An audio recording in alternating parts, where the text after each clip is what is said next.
Hola a todos, sean bienvenidos a este video en el cual trataremos la temática de los sistemas de comunicaciones y el electromagnetismo. Nosotros somos estudiantes de la carrera de Ingeniería Eléctrica Industrial en la Universidad Nacional Autónoma de Honduras. Somos actuales cursantes de la clase de electromagnetismo 1, la cual es impartida por el ingeniero Jonathan López en el segundo periodo académico del año 2021. Em, Somos o conformamos el grupo número 4 de dicho curso, en el cual sus integrantes son Alan Eduardo Ávila Zelaya, Oscar Andrés García Troches, Kenneth Enrique Cortés Chávez, Melvin Giovanni Paz Cárcamo y Kimi Yolanda Nicole Hernández Reyes. La fecha de entrega de este video se efectuará el 19 de agosto del 2021. Antes de partir con los temas a interés, aclararemos algunos objetivos correspondientes para este video. En primer lugar, estudiaremos los sistemas de comunicaciones y las partes que los conforman. También describiremos los fundamentos electromagnéticos de estos sistemas. Comprenderemos su papel en la historia de la humanidad y mostraremos ciertas aplicaciones actuales de estos sistemas para entender su funcionamiento. Bueno, empezaremos hablando de la historia de los sistemas de comunicaciones, puesto que así podremos ver la evolución de estos hasta los sistemas que conocemos en la actualidad. Eh, el primer punto a señalar es el que podríamos considerar como el inicio de las telecomunicaciones, que fue entre 1833 y 1837, donde Gauss y Weber inventan varios telégrafos electromagnéticos. Para aclarar, un telégrafo pues era un sistema de transmisión de información, el cual se basaba en pulsos eléctricos, en donde ya se tenía un sistema de signos preestablecido. En 1842, Joseph Henry inventó la telegrafía de hilos. Esta, al igual que el telégrafo, pues era un sistema basado en pulsos eléctricos para transmitir información. La única diferencia es que la telegrafía estaba destinada para largas distancias.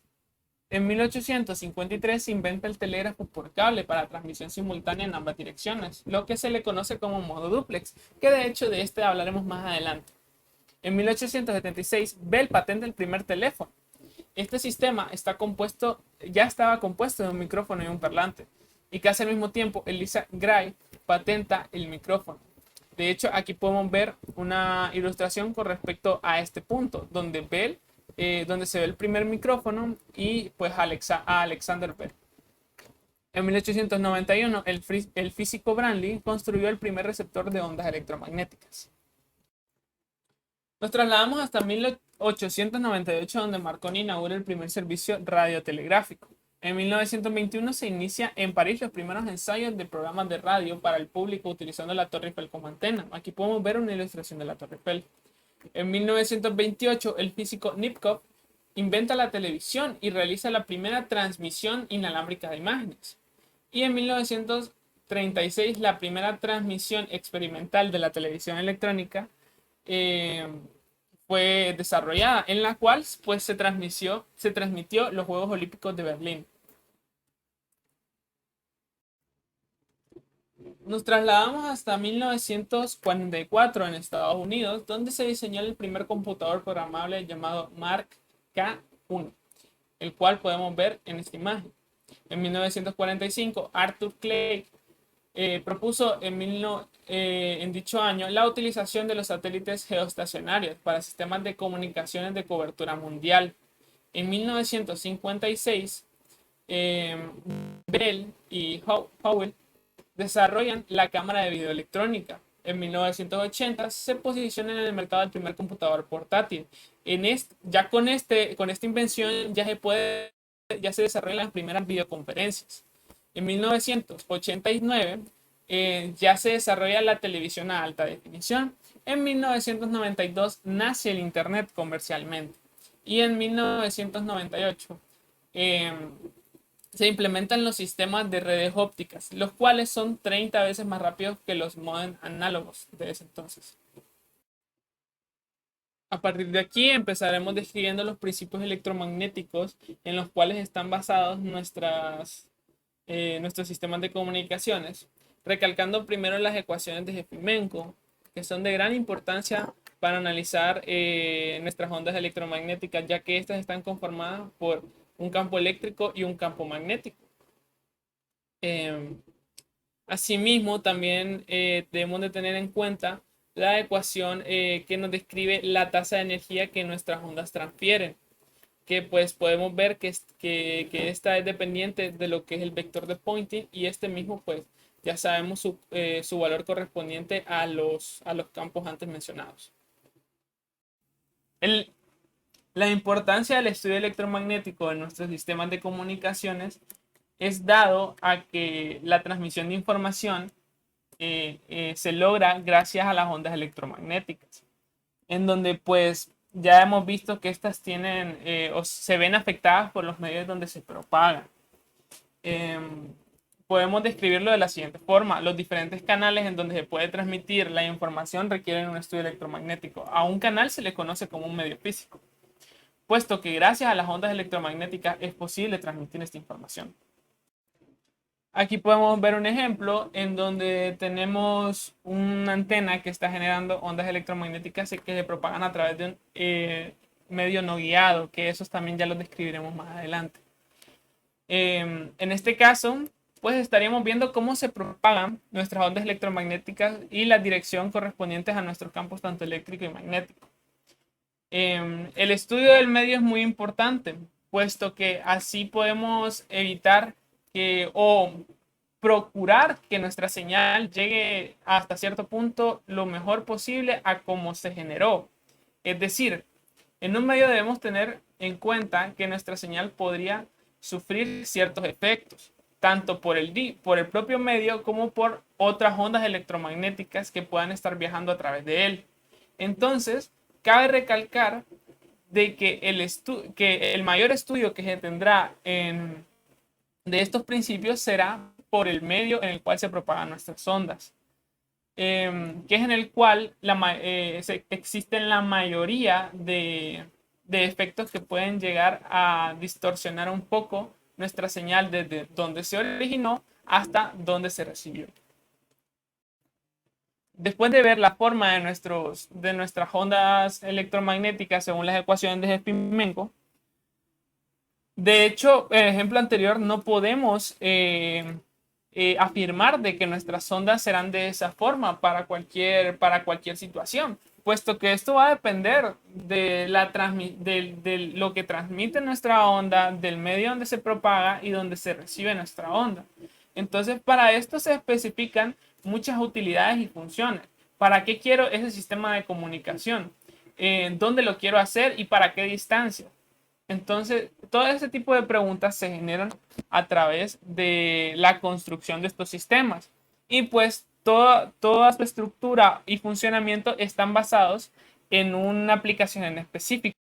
De manera que vemos que un sistema de comunicación es algo complejo de analizar si se hace como conjunto. Por lo tanto, para facilitarnos un poco más ese análisis, lo haremos analizándolo como un sistema de control, en donde lo que haremos será eh, describir e intentar ver cuál es la función de cada parte de nuestro sistema. En este caso, un sistema de comunicación estaría descrito pues, por una entrada que lo podemos describir como una fuente, con un transmisor, que el transmisor es el encargado de procesar la señal generada por la fuente y transmitirla al canal de manera apropiada.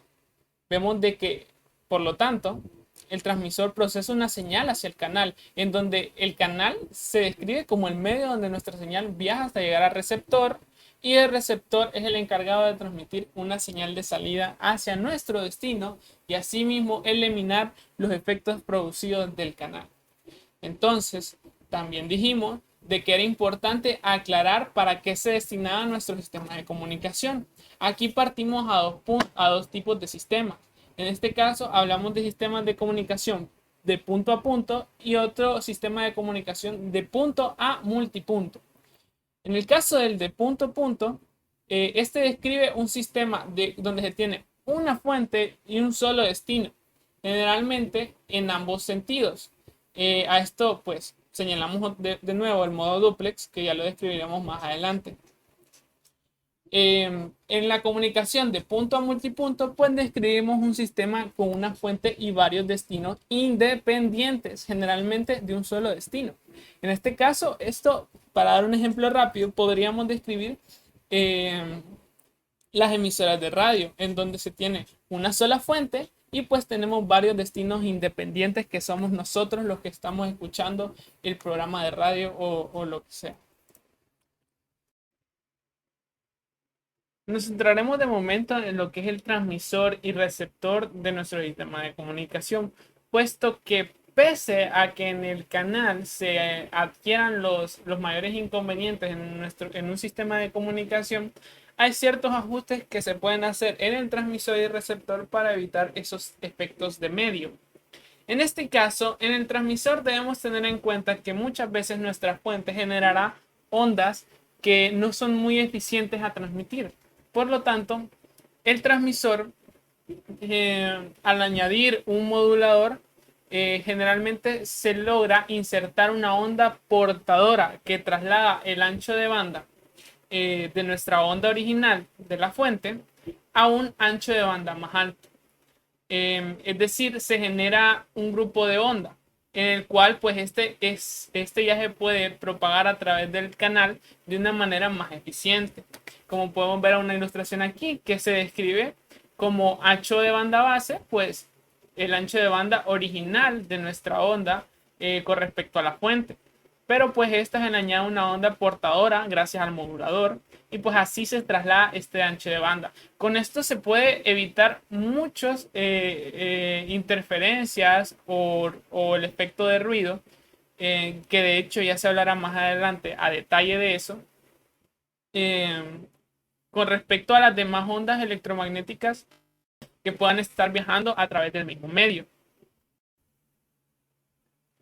En el receptor, tengamos en cuenta que nuestra onda electromagnética ya se propagó a través de nuestro medio.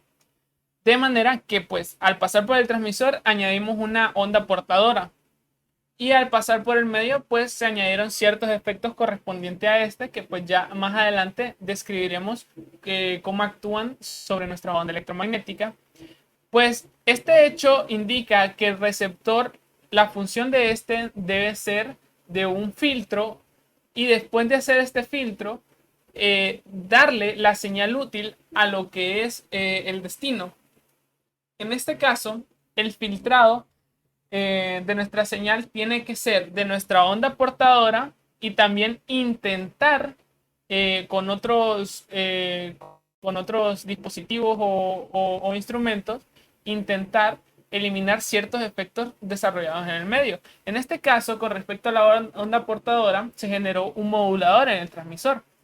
Pues lo lógico sería que en el receptor, para eliminar nuestra señal portadora y volver a nuestra señal original dada por la fuente, o que aproximadamente de igual, sería usando un demodulador, que en este caso entraría la señal modulada, se desecharía la señal portadora y daríamos al destino una señal moduladora. O pues esta señal moduladora, como lo describí antes, podría pasar a través de otros instrumentos o dispositivos para poder eliminar ciertos efectos de medio. Entonces, aquí se desarrolla un filtrado de la señal útil, de manera que se suprime la onda portadora con un demodulador y se intenta compensar cualquier influencia del canal en la onda. Antes habíamos dicho que era importante aclarar para qué aplicación destinaríamos nuestro sistema, puesto que así podríamos aclarar de qué tipo sería y pues podríamos predestinar una estructura y el uso de ciertos dispositivos e instrumentos para mantener una mayor eficiencia y estabilidad en nuestro sistema de comunicación. Pues también resulta relevante describir los modos a los que pueden trabajar estos sistemas. Entre ellos tenemos lo que es el modo simplex y el modo duplex. En el modo simplex, pues estos son los sistemas donde la información solo puede viajar en una sola dirección, es decir, aquellos donde hay una fuente fija y un receptor fijo, como lo muestra la imagen. En este caso, por poner un ejemplo, en el modo simplex encontraríamos lo que es la fibra óptica, que de ella hablaremos más adelante. En el modo duplex, pues es cuando un sistema es capaz de mantener una comunicación de manera bidireccional. Su uso solo depende del canal y de las normas sociales de comunicación que se tengan para el sistema. Eh, También se menciona que el modo duplex puede dividirse en dos tipos también. Está el modo semiduplex, que es cuando la comunicación es bidireccional pero no simultánea. Y también está el modo duplex completo, que es cuando la comunicación es bidireccional pero también es simultánea. Nuestro compañero Kenneth se encargará de las siguientes temáticas. Bueno, les voy a hablar acerca del espectro radioeléctrico. Este corresponde a la porción de la atmósfera por donde viajan las ondas de energía que permiten el tránsito de la voz, los datos y el video. Por ejemplo, lo que son las emisoras de radio, AM y FM, la televisión abierta, la telefonía celular y los sistemas satelitales y de localización utilizan este espectro radioeléctrico para funcionar.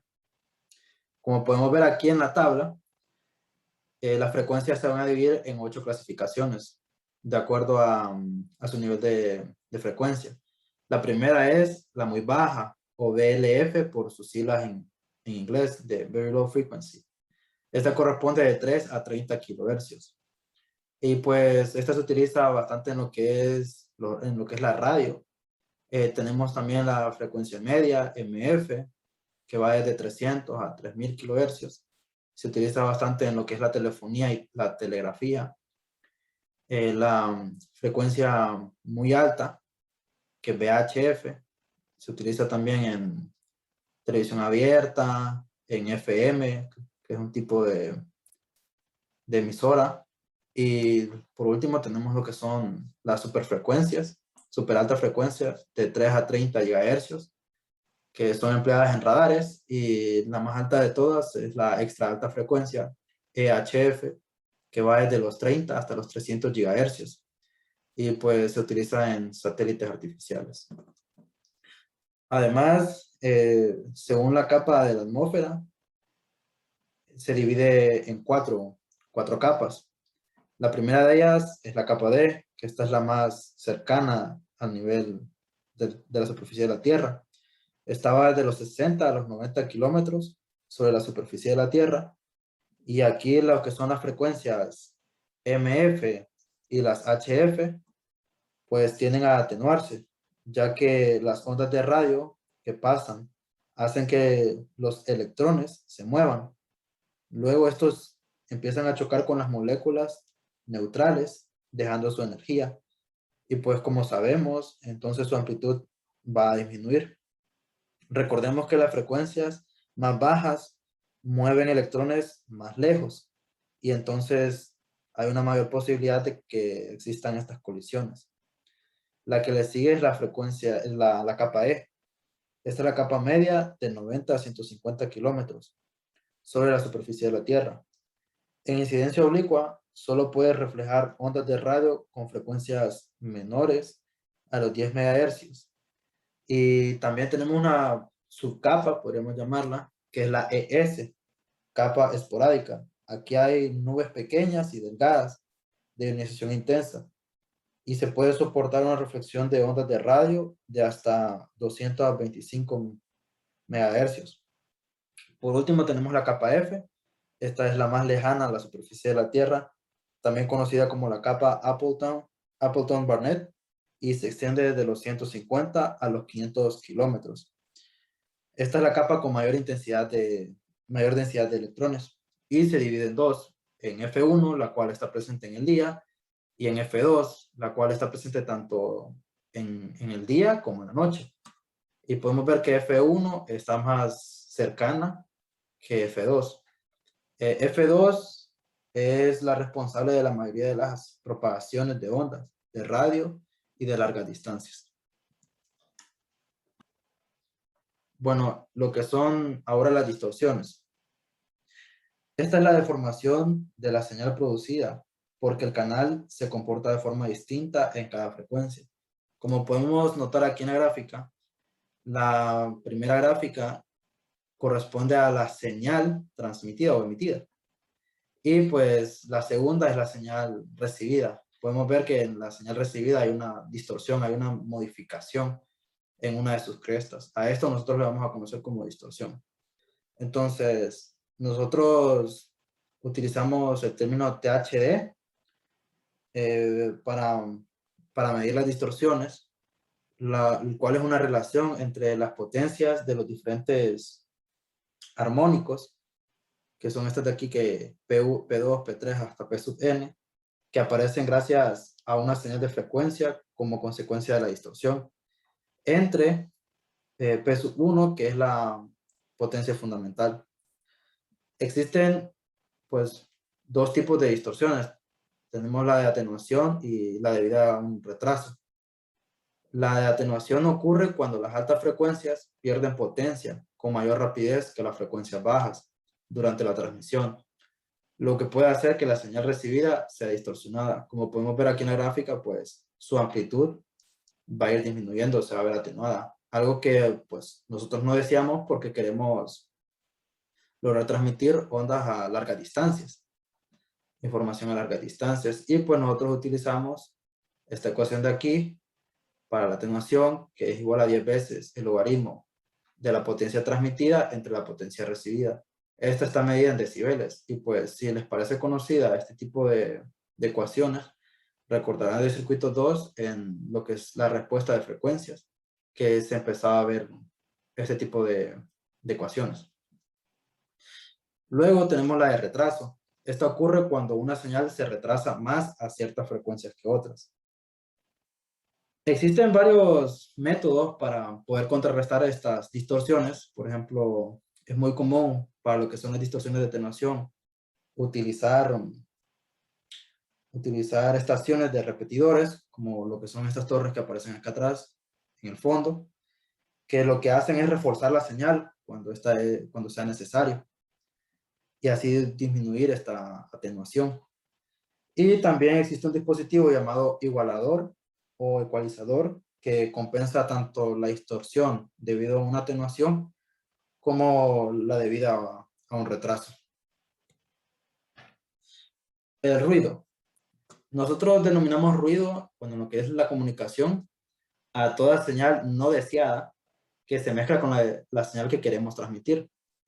Por ejemplo, si nos vamos aquí en la gráfica, podemos ver una señal sin ruido y una señal con ruido. Vemos que la señal que tiene ruido, pues, es más impura que la señal que no presenta ruido. Entonces, nosotros no queremos esto a la hora de transmitir información en lo que son las telecomunicaciones, ya que esto va a hacer que baje el nivel de calidad de nuestra comunicación. Esto se debe a diferentes causas, por ejemplo, debido a los componentes electrónicos, como lo que son los amplificadores, el ruido térmico de las resistencias y a las interfaces de señales externas. Hay que comprender que es imposible eliminar el ruido del todo. Siempre va a existir un poco de ruido debido a los componentes electrónicos que usamos. Recordemos que estos no son perfectos. Nosotros utilizamos lo que es la relación señal a ruido, o por sus siglas en inglés SNR, de Signal Noise Ratio, que es igual a 10 veces el logaritmo de la potencia deseada entre la potencia debida al ruido. Y en el caso de que el receptor trabaje en presencia de ruidos y también de interferencia, nosotros podemos utilizar la relación SN y R, que también pues incluye lo que es la potencia debido a la interferencia. Bueno, los dejaré ahora con mi compañera Kimi.